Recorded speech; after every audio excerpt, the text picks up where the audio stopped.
Good morning, uh, ERC commissioners of Thailand, distinguished delegates.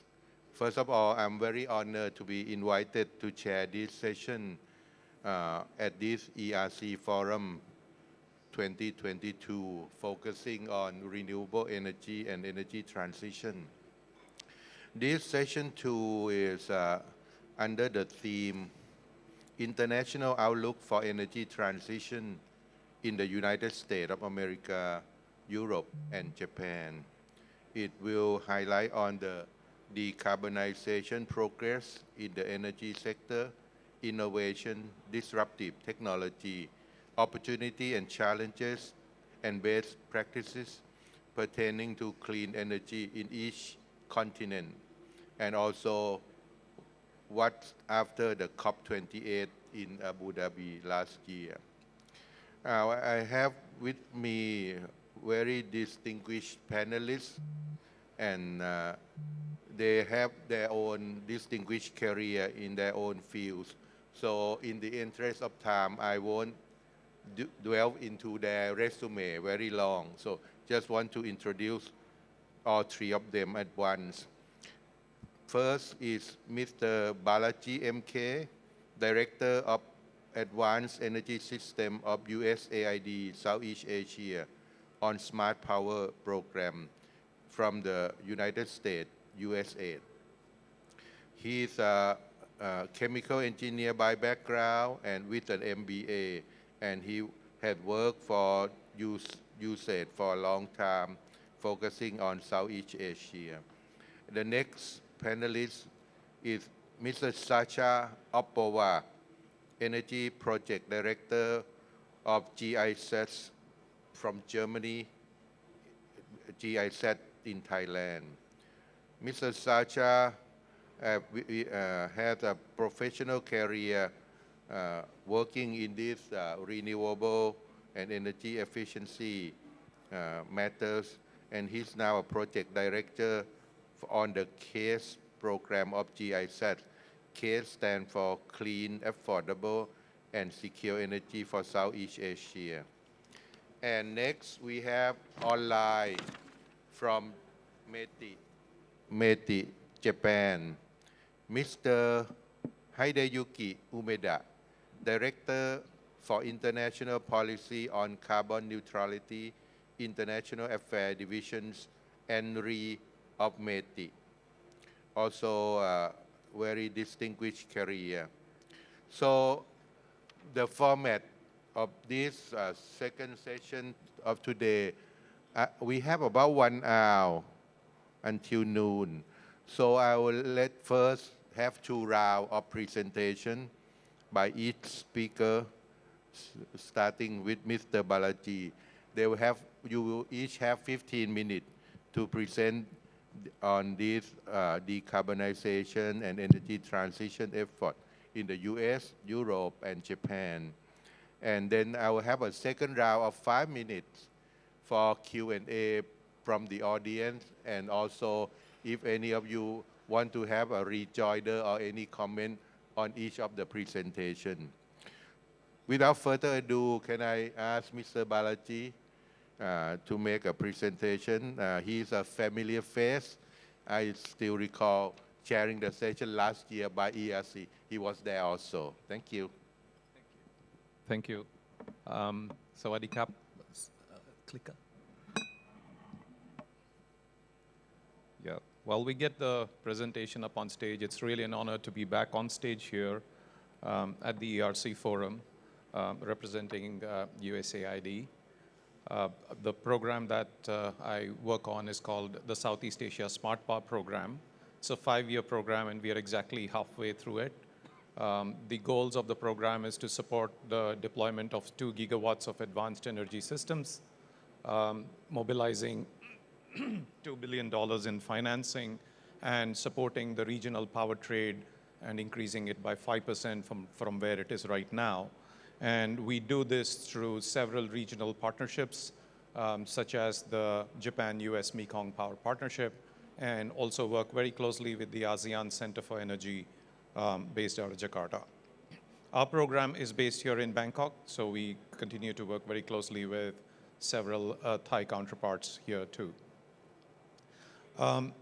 It's significant to also call out that we have just established a Center for Competitive Procurement to support the competitive procurement of clean energy and both clean energy, the necessary software and hardware for that.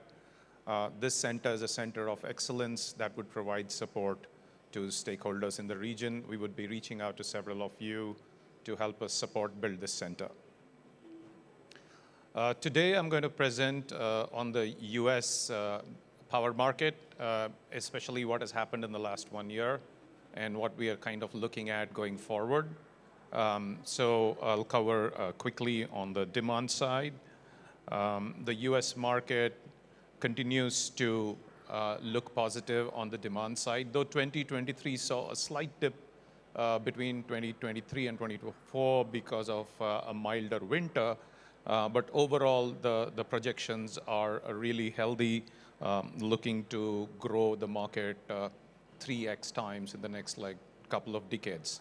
The size of the market looks like about 4.25 trillion terawatt hours delivered electricity from the utility scale.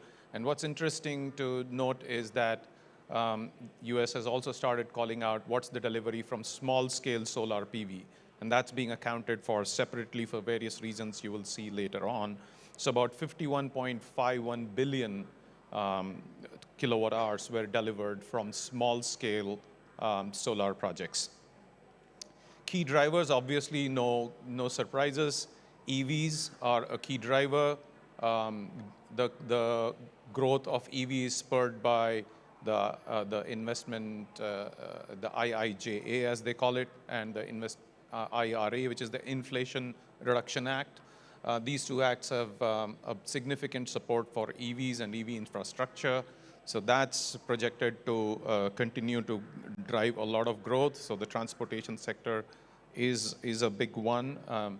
EV sales have increased 9% just year on year and have touched about 1 million vehicles in 2023.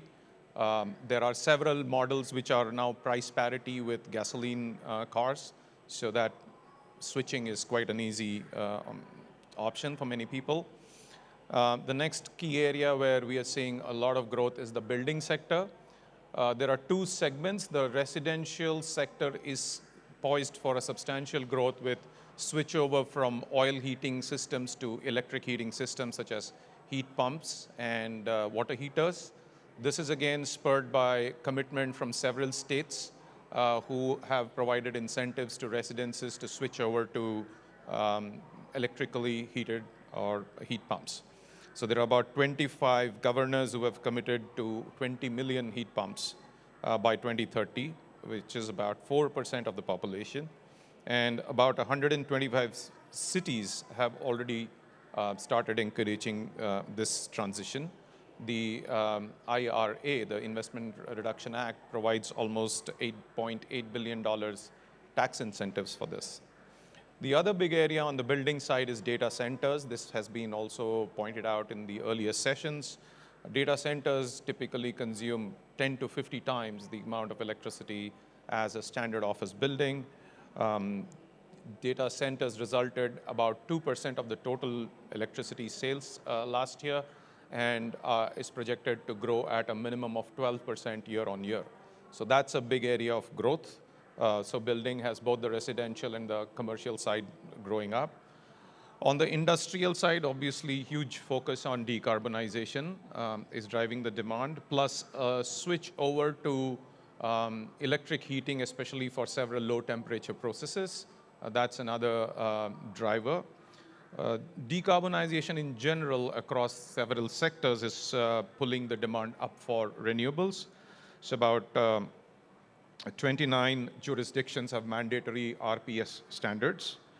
There's been a growth in the number of companies that have signed up to RE100 in the last 1 year, almost like 15% growth in the companies from the US that have signed up to RE100 with significant commitments for switching over to going green.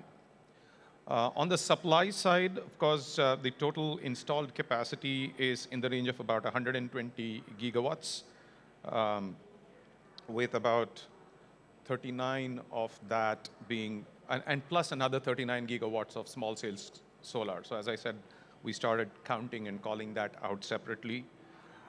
Addition in generation in solar almost doubled from 12 to 24 gigawatts. For 2024, that's going up by another 12 gigawatts, so we expect to end up with 36 gigawatts this year. Small-scale solar continues to grow at almost 20% year on year, so that's a substantial growth here. Wind took a slight dip, went up only by 3 gigawatts. Transmission and distribution expansion continues, given that 2023 saw 22% RE in the system, but this year we expect to see 25% RE in the system, so a substantial investment is going into those upgrades. I'll talk about that in a bit. Utility scale BESS, another area of big focus. 18 gigawatts were added in 2023, and it's almost going to double to almost 32 gigawatts this year. So big focus on utility scale BESS. Another area to call out separately is the growth in DERs. So distributed energy generation almost added 387 megawatts. Probably it'll be 400 by 2025. So that's a big area of growth also to manage the variability and bring in the necessary flexibility in the system.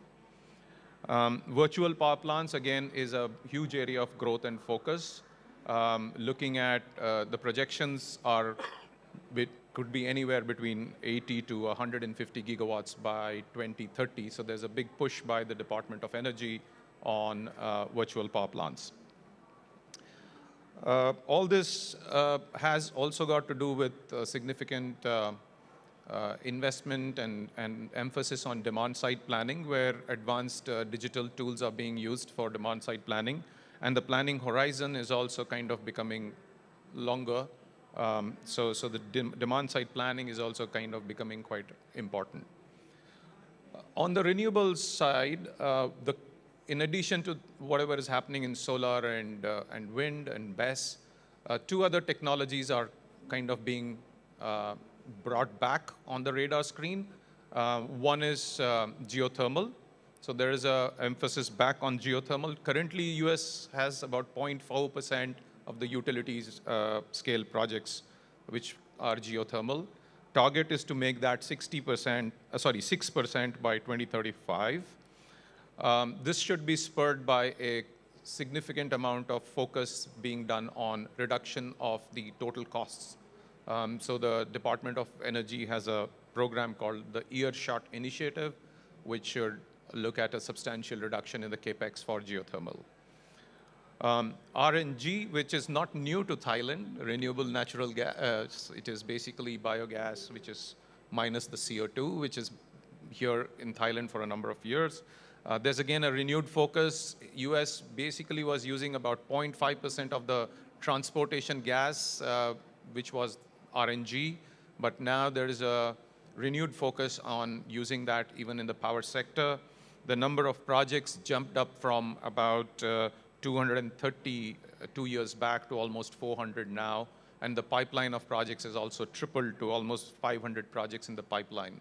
So main feedstocks that are for this purpose currently are landfill gas and poultry and livestock litter, but there is also increasing focus on other types of wastes for converting this. There is also a movement to use that methane for green hydrogen. So that's a big area of development on the supply side. Another thing that's supporting or focused on the supply side is the components itself. So US has focused a lot on reshoring back manufacturing facilities for renewable energy components. So there are about 200 manufacturing facilities that have come up in the recent past supporting the manufacturing of solar, wind, and other projects. So about 38 solar projects are expected to be up and running by 2030, starting mainly with upstream, but also a lot of downstream, like polysilicon, will come into the country. 27 storage projects are already on, which is about 8 times of what was there 2 years ago. On the wind components, there is a little bit of a pause. There are about 14 projects already there, which are 14 manufacturing units, but this can almost triple depending on how the offshore wind shapes up, and they're waiting for some positive signals on that, especially on the regulatory side. Hydrogen, again, 9 gigawatts of capacity on electrolyzers has already come in, and the Department of Energy projects a 20% growth year on year on electrolyzers. Another thing which is significant is end of 2023, the world's largest lithium deposit was discovered in Nevada, and that's going to also be something supporting this critical mineral supply chain. Climate was talked about quite a bit. US has seen significant shortfall in water, and there are significant efforts being taken on conservation of water. Hydro contributes to a big part of the total power generation, so a lot of efforts are ongoing there. Just wanted to call out that contrary to common belief, the survey down there basically is a survey done by Deloitte, and it shows that people trust fossil fuel to be supporting in difficult weather conditions. But what actually happened in the extreme summer and the extreme winter in the US was it was the resilience of the renewable energy that actually brought in support to the grid. So it was RE which supported this whole thing. In terms of the capital cost, of course, last time we ended up on this, that these two programs are driving a lot of investments. So you can see that almost 20% of the IIJA is clearly committed to direct investments to grow clean energy. And there are a lot of indirect options through manufacturing and other sectors that are provided for. Almost 30% of the Investment Reduction Act is focused to support clean energy initiatives. One thing that needs to be realized is a lot of investment, 171 billion has gone in 2023. It's driving up the pressure on companies to increase tariffs. There has been a slight increase in the tariff, 1.2% increase in the tariff on the retail level, and almost 4% increase at the household electricity level.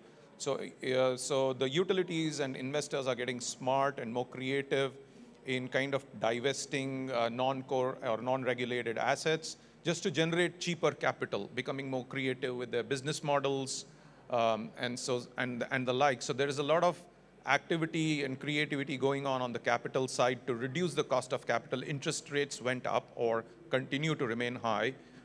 Gas prices went up middle of last year, but they started coming down. So there is a lot of activity going on right now to reduce the capital costs overall. So that's interesting, though there is a huge amount of money available, but there needs to be creativity to keep the capital costs low. Last but not the least is there are certain other things that are also happening in the industry. One is positive, which is the growth of artificial intelligence being used across the value chain. And this is an area of opportunity of collaboration even with Thailand, because this is a huge growth area that's happening there, and I see that's also of interest here in digitalization. And there is a huge shortage of skills. So the projected shortage of skills in just this 1 year, totally about 3.3 million jobs are required to be filled up. And about 68% of the jobs are actually in energy efficiency. So all that replacement of water heaters and all that. So, and the other good thing about these jobs are many of these jobs are not requiring very high education or skills, especially the fastest growing jobs are solar installers and wind technicians in the US. So there is a demand for workforce reskilling and focus on digital. So I'm just at the end of my presentation time. Looking forward to your questions. Thank you. Thank you, Mr. Balaji. You're spot on, 15 minutes. Okay, next, Mr. Sacha to talk about GIZ activity and also what's going on in Europe after COP28. Yeah, DRC commissioners, dear Dr. Kurujit, thanks a lot for inviting us. It's a pleasure to be here, and also on behalf of my organization, I would like to extend our gratitude for ERC to having us here. Before going into the details of the German energy transition, what I was asked for to present briefly, I'd like to share some words on what or who we are, who GIZ is. We're a service provider in the context of international sustainable development. We work on behalf of the German government together with partner countries like Thailand. And here in Thailand, we're quite proud to support the Thai stakeholders and Thai partners like ERC in pursuing carbon neutrality by 2050 and net zero by 2065. For the energy transition in Germany, I'd like to paint some context by giving some relevant milestones. By 2045, Germany aims to be net zero or GHG neutral. This is also enshrined in law.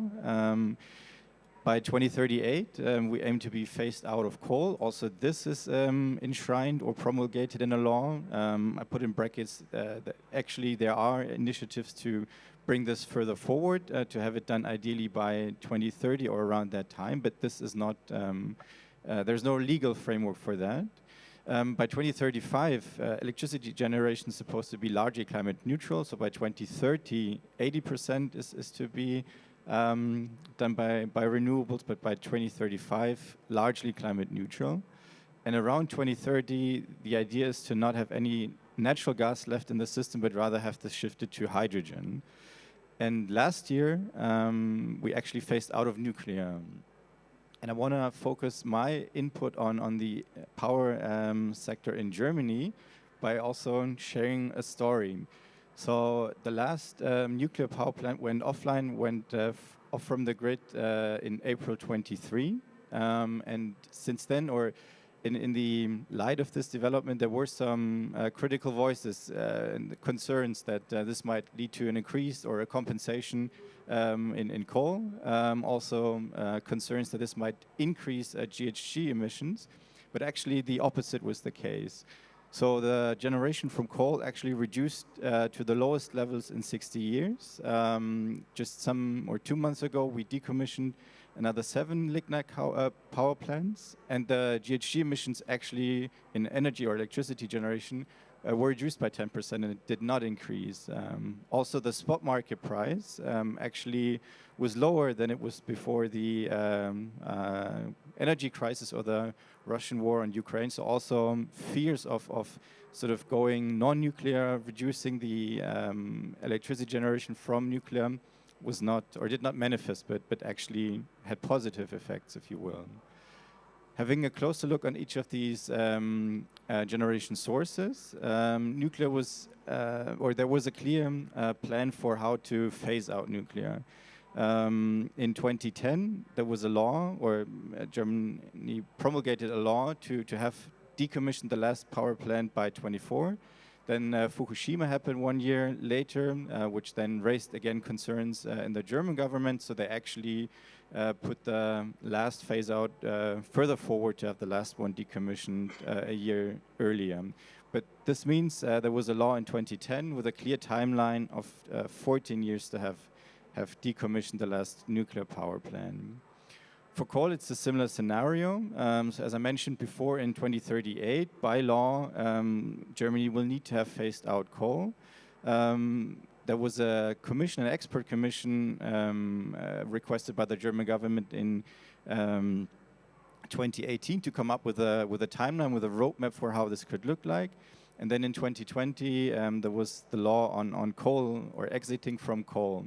Meaning 2020 was the law, 2038 the last year of coal generation, so a timeline of 18 years. And for the two kinds of coal, so for lignite, there's only 2 operators in Germany, meaning there was an agreement between the German government and these 2 operators on compensation payments and a plan for when to phase them out. For hard coal, this is different. Actually, between the years 23 to 26, there's a reverse auction in place, meaning that each of these coal operators would bid for how much or for which price per megawatt hour or per megawatt installed capacity they would be willing to decommission, and then based on the lowest price they would get the compensation payments, meaning also that after 26, starting from 27 to 2038, there's no compensation payments, but rather plants will be decommissioned in the order of age.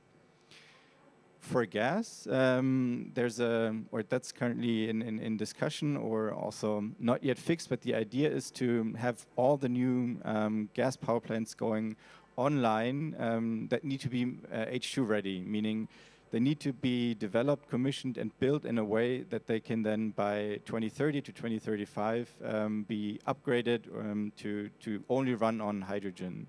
The timeline isn't clear yet when this would happen. Again, this is expected to be done this year, but there's a clear strategy in place that no new gas plants will go online that are not hydrogen ready.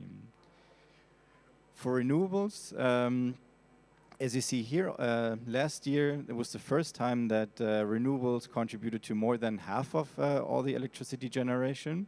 And the idea is to, by 2030, have a share of 80%, and again, by 2035, ideally, largely climate neutral.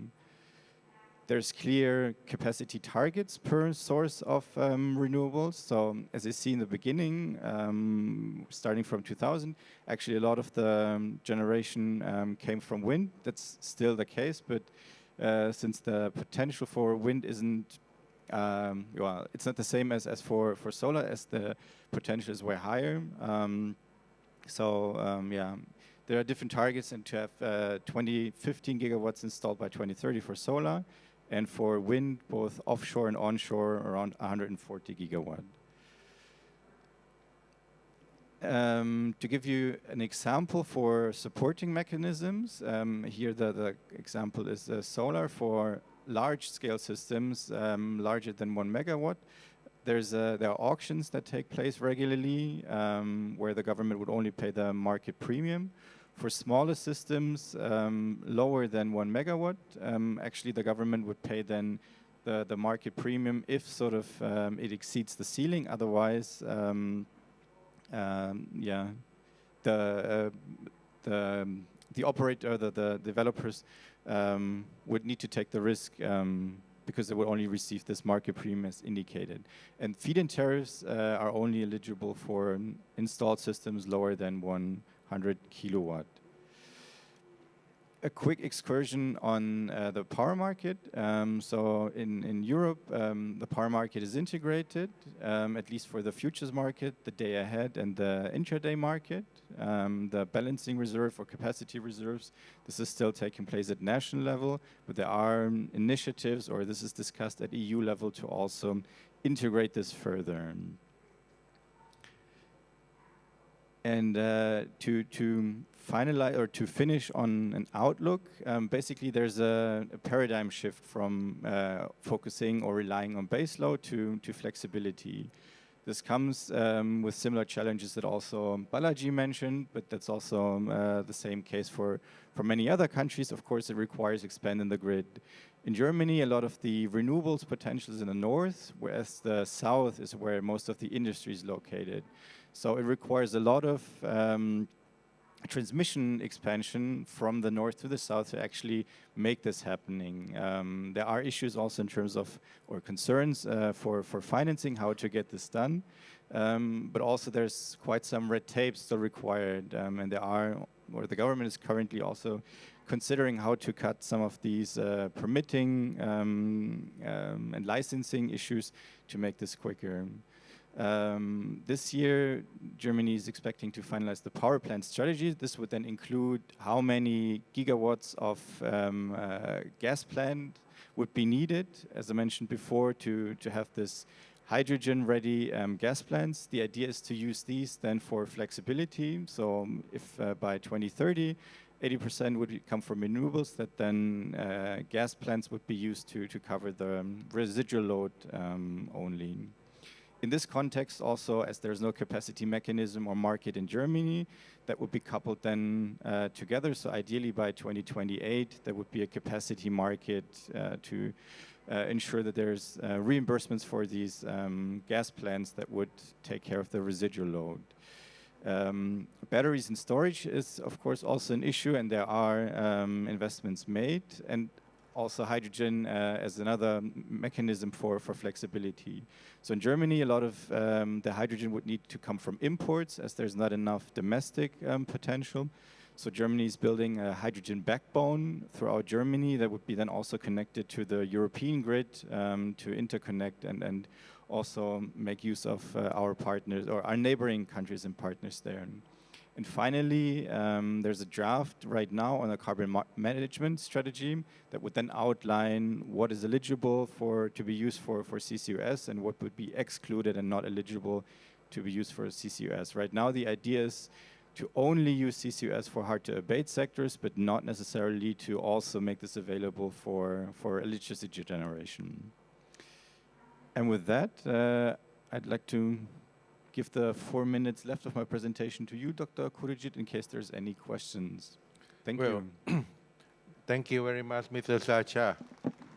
Very interesting, the advance in the carbon neutrality and net zero in Germany.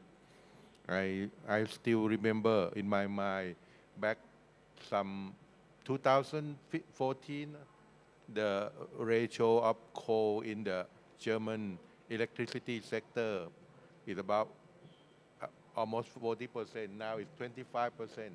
And now you already shut down nuclear plant? Okay, good. Before I ask you a question, I would like to move on to the next speaker who are waiting patiently online from Tokyo, Japan. Mr.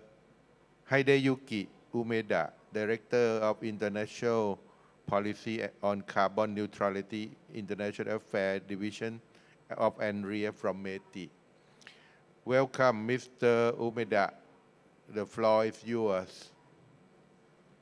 Thank you, Chairman. I am Hideki Umeda of the International Policy on Carbon Neutrality on Japan. And I'm sorry I cannot join the meeting I am happy to have the opportunity to explain Japan's policy on decarbonization. Hopefully I would like to explain Japan's energy policy. And I think they know the principles of Japan's energy policy is for three clusters. And three stands for three acronyms: energy security, energy efficiency, and environment.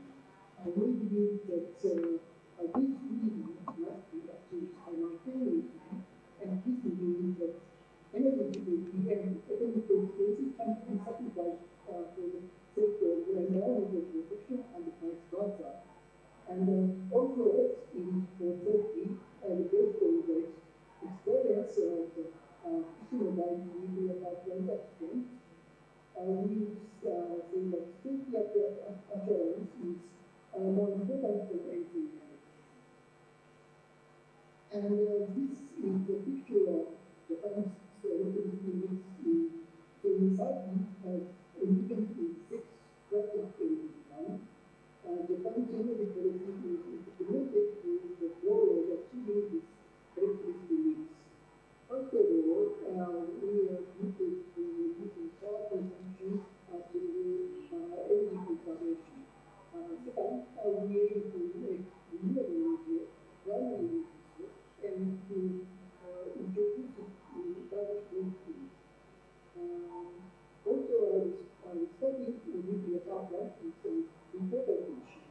It is also important to reduce dependence on thermal power generation and at the same time reduce carbon dioxide emissions from thermal power generation through the use of hydrogen, ammonia, CCUS technology as a supply.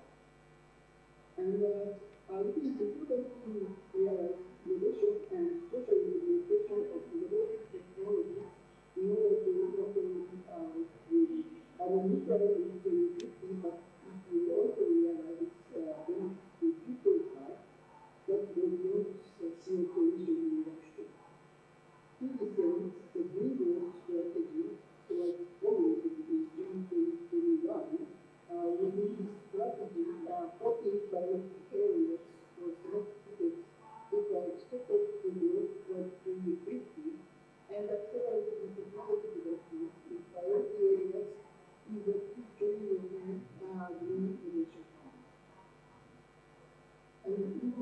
January of 2023, Japanese government and basic policy for realization of green transformation for GX, and made up those after the diet session in May last year.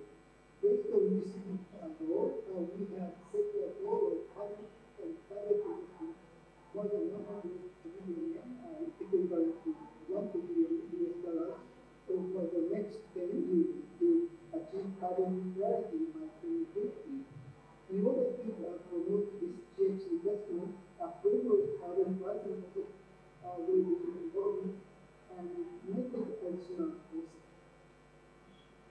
And the global carbon pricing concept is to support investment towards GX by providing upfront investment support of 20 trillion yen over the next 10 years through the use of private credit loans.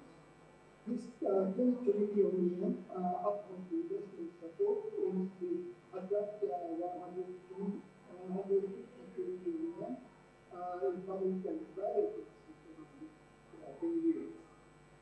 And the climate transition goals have a wide variety of activities. For example, an introduction of hydrogen and ammonia is important not only in the electric power sector, but also in the industrial sector, such as steel and metal processing, and in specific sector such as introduction of carbon fuel ships. And in order to achieve net zero, transition financing solution, also green projects has attracted investment. Transition to net zero requires more. So, government of Japan promoted climate transition finance for the last 2 years. First, we established the basic guidelines for transition finance in line with IFMA. And secondly, we made sector roadmap for how we sectors and which resources model for. Lastly, we established a follow-up model. And then I would like to explain technologies that will make it energy transition possible. First is offshore wind power, and especially as the market for floating offshore wind power is expected to expand in the future. Japan is developing and implementing technologies that is for the benefit of the Asian market, especially meteorological conditions such as typhoons, lightning, and manipulation like swell using visualization power. And Japan is also developing the next generation solar cell technology. And Japan has 2 large plain areas suited for solar power generation. Installation of solar power. Installation of solar power in mountainous areas have been blended with investment until we are ready. So, overcoming such potential constraints is expanding solar power, and we are trying to develop the next generation solar cells such as perovskite solar cells. Typically, we will be able to establish a market by fiscal year 2030 through a comprehensive approach to R&D stage to development of basic technologies related to product commercialization and production systems, as well as practical application and demonstration programs. And also, I think renewable is important. Many countries, including Japan, rely heavily on coal-fired power plants, and the addition of the use of natural gas as a transition energy source remains important. So many of these thermal power plants are not really appreciated, making our retirement. So therefore, it is important to decarbonize thermal power generation by co-firing hydrogen and ammonia as hydrogen elements. The problem is conducting our people ammonia co-firing into coal-fired power plants, hydrogen or ammonia still-fired power plants.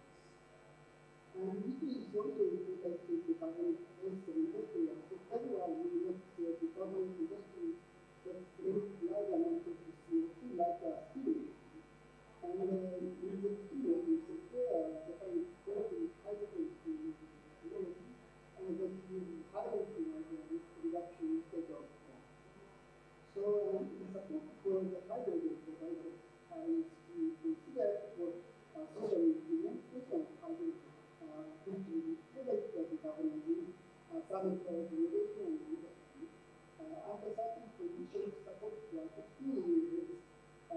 shows that like that, it is still important here, but the energy and that really is actually the consultative diet and is targeted to the new discovery.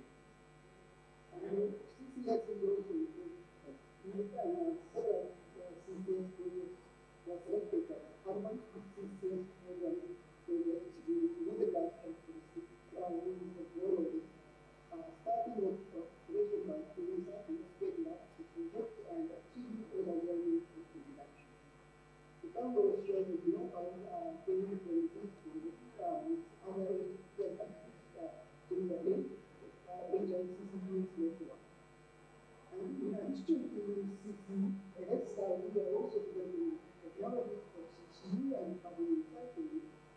This slide shows the Mozart Original R&D Center in Hiroshima Prefecture, advancing R&D and standardization for carbon recycling.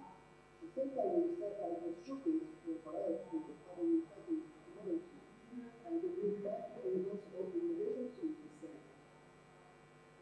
And from here, I will explain cooperation with areas to Asia. And first of all, I want to emphasize that there are two common variety models. There are various factors to get here, depending on each country's different circumstances. Even within an area, the potential of power sources differs from country to country, and it is important to make the practical solutions according to each country's circumstances. When we talk about the solutions, the first point is exactly renewable energy, but renewable energy potential investment this slide shows the potential for solar PV and deployment, but the potential is not as high in Japan as it is in Africa and the Western Asia. And this slide shows the renewable potential, and the potential is relatively higher in high latitude regions such as Europe. And this slide and the next slide shows the amount of electricity generated by each power source in developing countries and Asian countries, while amount of electricity generated in developed countries has remained flat or flat slightly, and so we could more than 30% here is also in the downward trend. And on the other hand, the amount of electricity generated in Asian countries has been growing rapidly, and in recent years around the years. And the dependence on fossil fuels remains high. The transitions policies that are tailored to such circumstances of these countries are required. And in light of the above, Japan launched the Asia Generation Community, so-called Asia, and in January 2022, Prime Minister Kishida made the concept. Based on this idea, the first ministerial meeting was held in March 2023.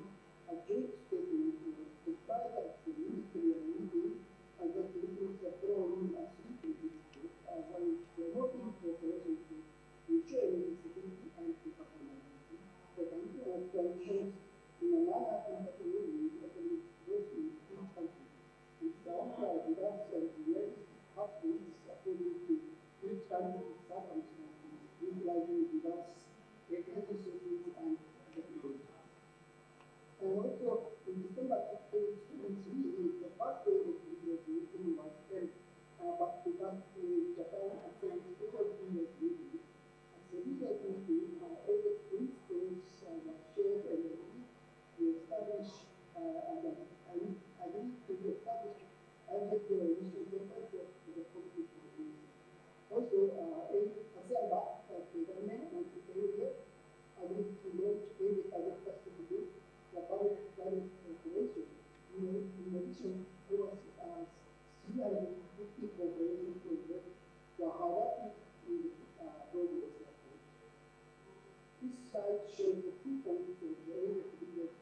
I wanted to go into this detail, and the slides area approach that I have been describing. And this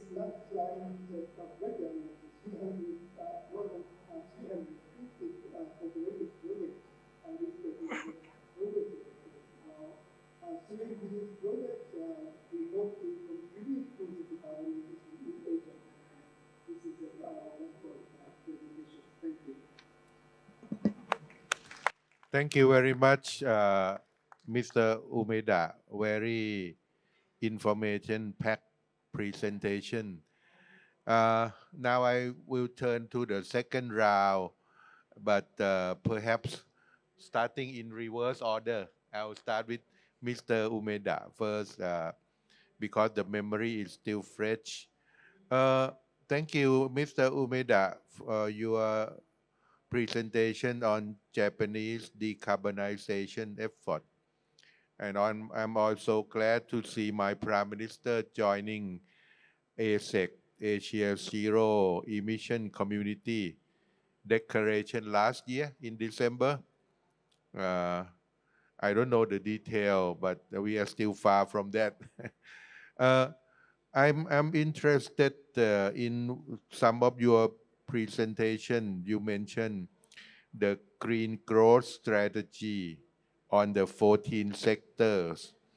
And you also mentioned that Japanese government has allocated about 150 trillion yen investment in the public and private sectors on the green transformation. Could you elaborate whether that first what that 150 trillion yen is in the domestic, in the Japanese industry only, or it is allocated for international program as well? And also I'm also glad to hear your presentation on the ammonia co-firing with natural gas and hydrogen uh, used in the steel and iron industry. So could you elaborate a little bit on this green growth strategy in the 14 sector and also this 150 trillion yen investment? Thank you.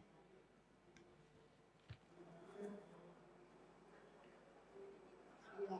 Well, at first, 100 trillion yen is public-private investment.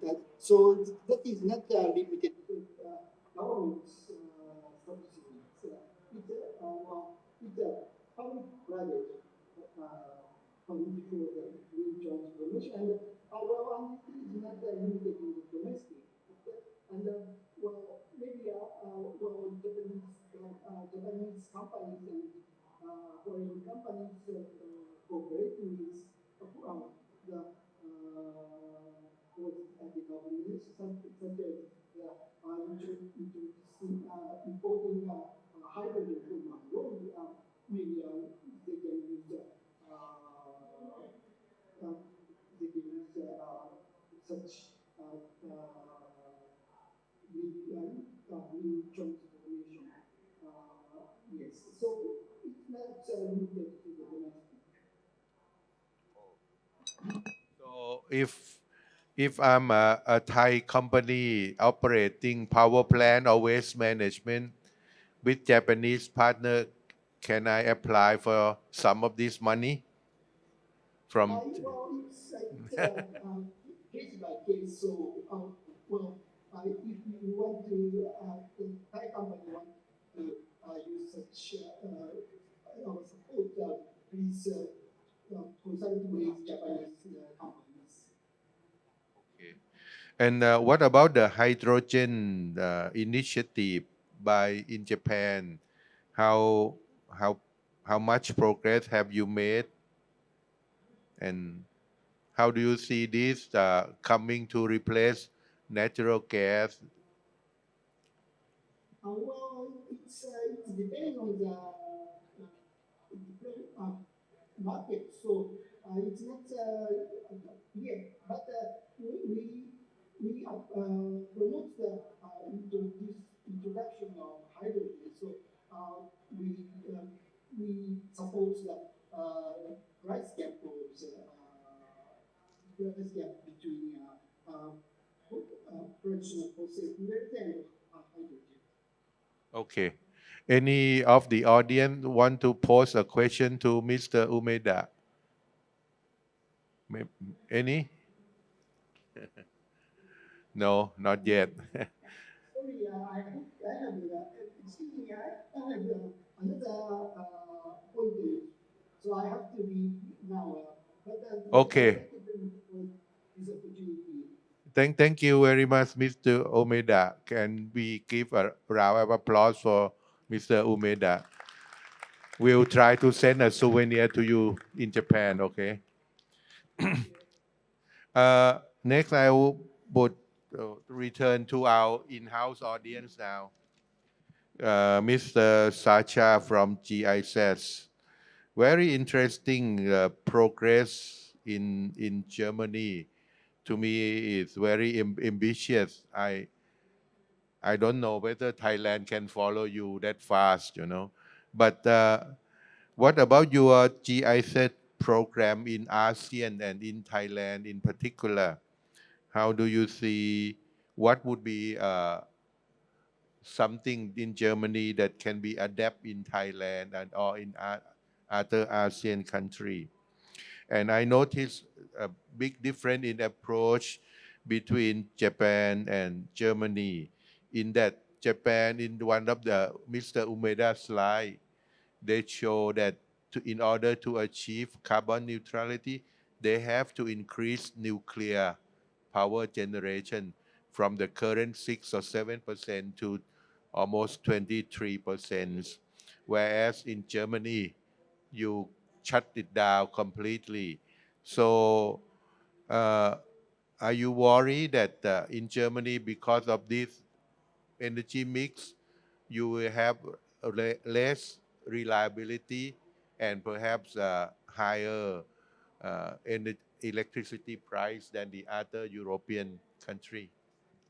Thank you. I can start with the last question regarding nuclear. Um, it's a very also intense discussion in Germany, and in general, always Germany had a sort of history with nuclear. So it started in the 70s, but then in 1987 there was Chernobyl that led to first concerns regarding nuclear, and then Fukushima. And I'm not an expert on nuclear. It is discussed quite a lot also in Germany, and I feel it's difficult also because you have a lot of people that are very opinionated in Germany as well, without not necessarily knowing the details. And I wouldn't sort of, yeah, I'm not ambitious to have an opinion about it, but I do see the added value or the benefits of renewables over nuclears. And I think what Mr. Umeda mentioned in the ASEC, the goal of having like one goal, various pathways or something like this, then that's perfectly fine for other countries. But at least in Germany, there is a clear merit of renewables. These are scalable. These are, in that sense, risk-free. It's also, at least in Germany, cheaper. What about reliability and also the price of electricity to consumer compared to your neighbor like in France, you know? But if you then take France as an example, then last year or the year before, there was quite some droughts in Europe as well. And then also France was faced with issues because they had to reduce the output from their nuclear power plants because there was not enough water in the rivers to actually cool it down. And then France had to rely on Germany or other neighboring countries to then increase the import of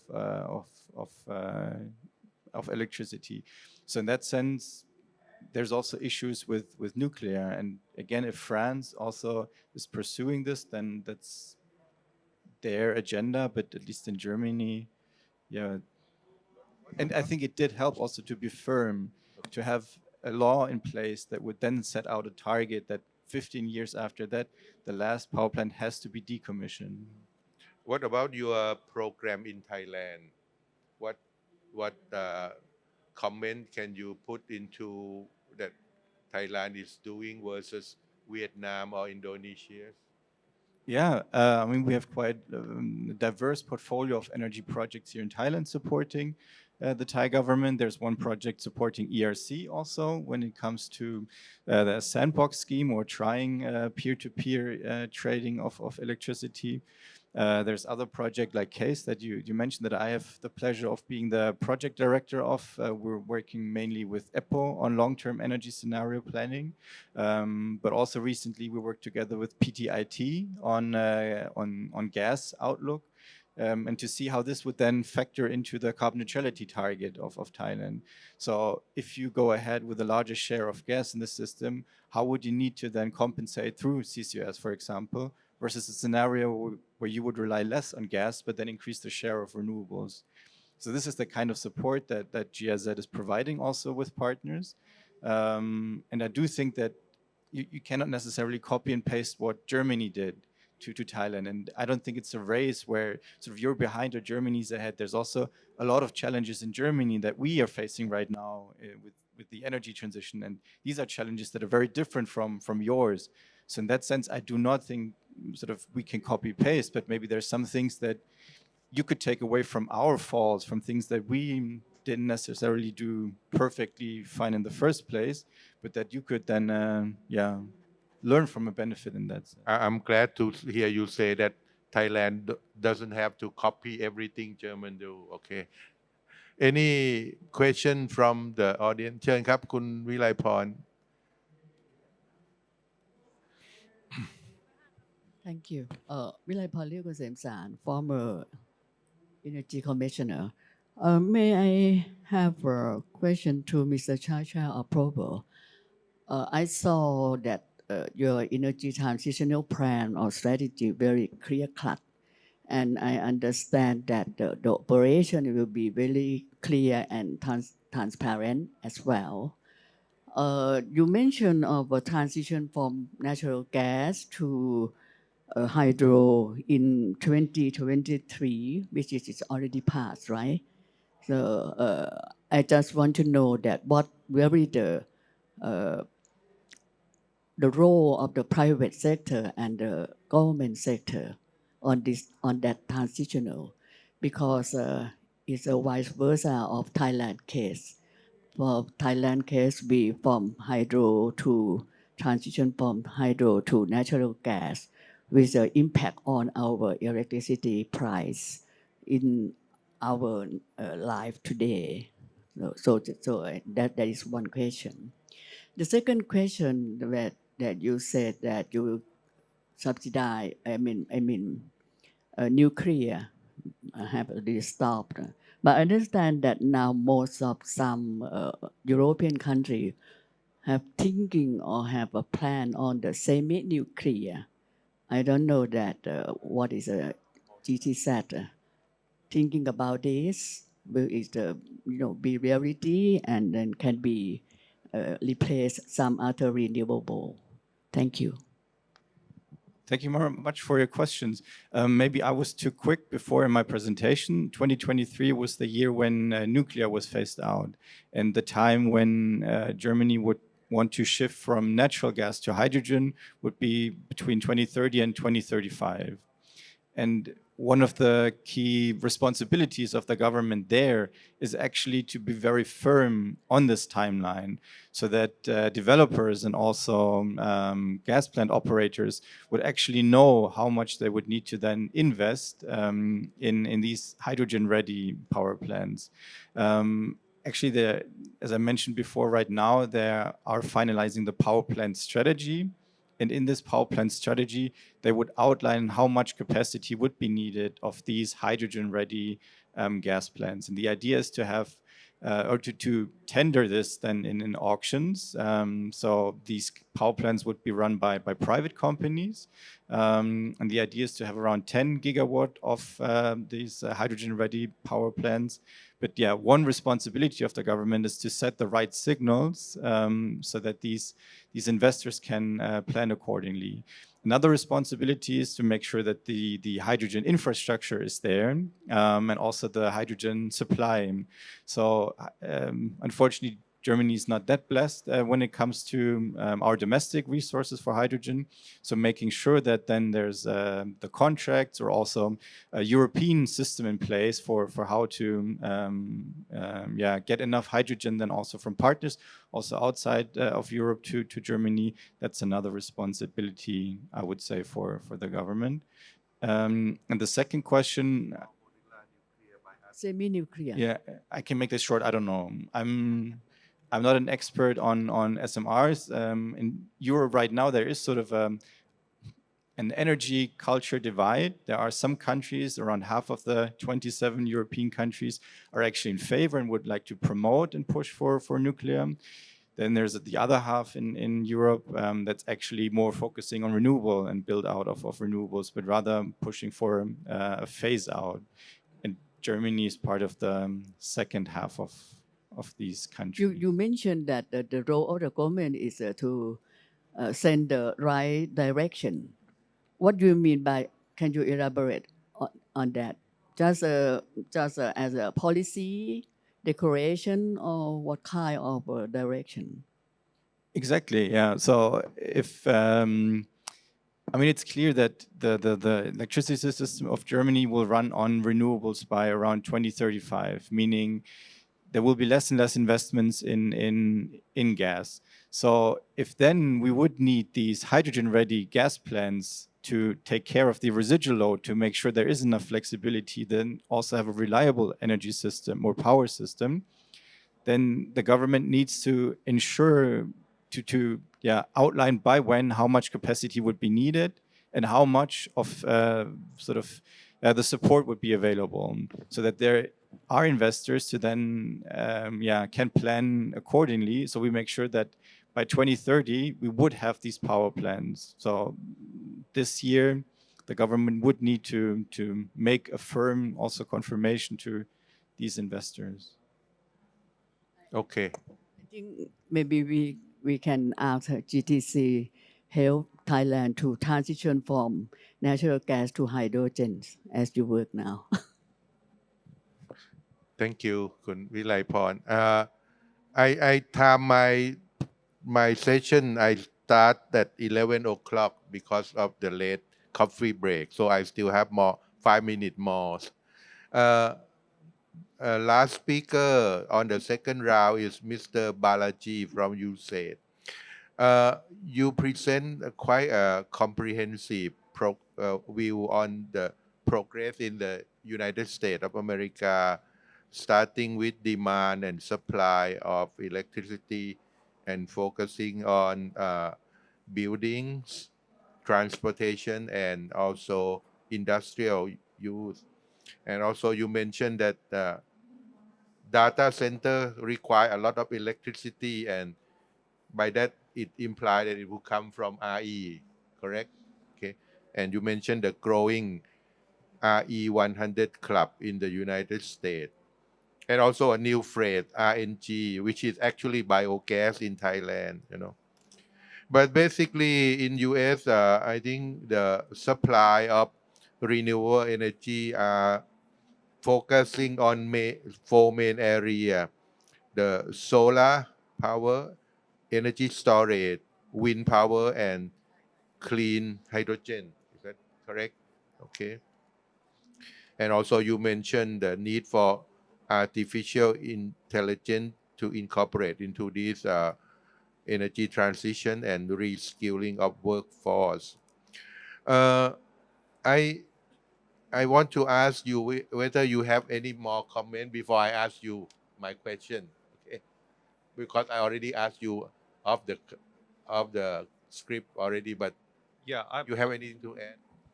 Yeah, I want to actually bring out the point on small scale solar, because they've started calling it out separately when they report this. And just to give you an example of how that is being utilized to build grid resilience and also to reduce grid upgrade costs. So California last summer, mid August, it was predicted to be the highest demand. So what the system operator did was basically contacted 2,500 homes with battery energy storage systems.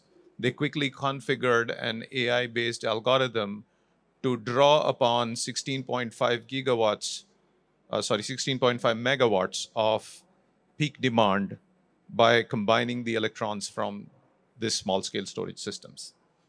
This is not only innovative, it is kind of also an example of how one can look at reducing investments in certain other areas and de-risking their whole portfolio. So US is actually, yeah, there's a lot of market-driven things, and this needs the support of the regulators as well. So one of the things, this experiment has successfully conveyed a message which some of the regulators have now started lifting the caps on the capacity of residential energy storage that you can build in. Neither of the utilities actually has the utilities now basically going and drawing on the benefits from the IIJA and installing the battery storage systems wherever there are solar rooftops in residential homes. So the activity is actually driving down, and a prosumer is kind of becoming another phrase now with these kind of systems. So that's a definite thing that's happening. Small solar. Small solar with battery storage. Okay. That remind me of the paper by Mr. Umeda. He talked about solar cell technology where you can paste it on the building wall. Uh, I want to pose my own question to you, Mr. Balaji. You mentioned in your first round presentation about EV, electric vehicle progress, growth in United States. But recently I read a news somewhere that President Biden just raised a tariff on Chinese import. So how are you going to promote EV, and also heard early this year that some of the big automakers are scaling down EV production. So what is the message coming up from the US on EV? I mean, obviously the prices, as I also mentioned, one of the reasons that people are able to switch is prices. Overall prices, price parity is coming in certain models. So maybe this increase in import duty is still not a big deterrent for adoption of EVs. As I said, 9% of the fleet, there was a 9% growth with 1 million vehicles being added. This will continue, and on the other side, the Infrastructure Investment and Jobs Act has a target of adding 500,000 EV charging stations, and that's really ongoing. And how will that investment be recovered if there are no vehicles? So there will not be a stop in that. Some of the states have very aggressive targets to convert. Fleet transition is a big thing that's happening, which is also supported by IIJA, which supports like school buses. The entire fleet can be converted to EVs. So there are major moves happening, not just in the car and four-wheeler segment. Okay. Anyone have a question from Mr. Balaji? I have, because interest of time, I'll have the honor of asking the last question. Maybe asking to both of you, Mr. Balaji and Mr. Sacha. Uh, uh, it seems that there are increased polarization on the international arena, not only in the UN but on the world court body, because of regional conflicts like in Europe and also in the Middle East. So the world becoming polarized, and also there is seem to be less cooperation among big power, and this could spill out into this energy transition and carbon neutrality effort. Because as I recall, under the Paris Agreement on the COP26, the developed countries supposed to allocate about $100 billion a year to help developing country move toward energy transition. But now in Europe and in the US, you spend so much money on the war effort, and there's no money left for this energy transition effort. So, what do you say to that? Can we continue to set this ambitious target in light of what's happening to the world right now? I mean, it's a tricky question to end with, but there might be geopolitical differences between these sort of superpowers, but at least there is consensus on what to do. I mean, earlier we had the presentation by Mr. Wee regarding China and also China's outlook. So there is this consensus that also there is no alternative other than striving for more renewables and to decarbonize. So in that sense, there might be tensions and political differences in other areas, but at least when it comes to climate change or energy, I guess we're not that far away from each other. And when it comes to sort of, for example, the war in Ukraine initiated by Russia, yes, this does take some resources, but at least for Germany, I'm happy and proud to say that we have continued and increased actually our contributions to this 100 billion goal year annually. So, and I do not think that this should sort of distract from actually focusing on getting this done and focusing all the other efforts to that. Yeah, I mean, adding on, I mean, the role of governments is definitely very significant, like the US did the IIJ at 500 million and the IRA at 400 million. But the private sector is equally driving this transformation. So the whole decarbonization transformation, as we said, the RE100 companies are committing to SBTI targets. The US saw a 30% growth in corporate RE-PPAs just in 1 year. So the Clean Energy Demand Initiative, which is a Department of State initiative, is actually making sure that whatever be those distractions, the actual energy users are still focused on going clean. And there is also at the grassroots level trying to reduce the overall energy bill because there's a convergence that's happening. For example, in the US, switching over from fuel-fired furnaces to electric heaters. And that the idea is to bring down the overall energy bill for the people, a combination of all of that. So there's I don't see any pullback on these initiatives as of now. Well, thank you very much. With that, can I conclude this second session of the ERC Forum 2024 and would like the audience to give a big round of applause to our panelists, also Mr. Umeda. Thank you very much.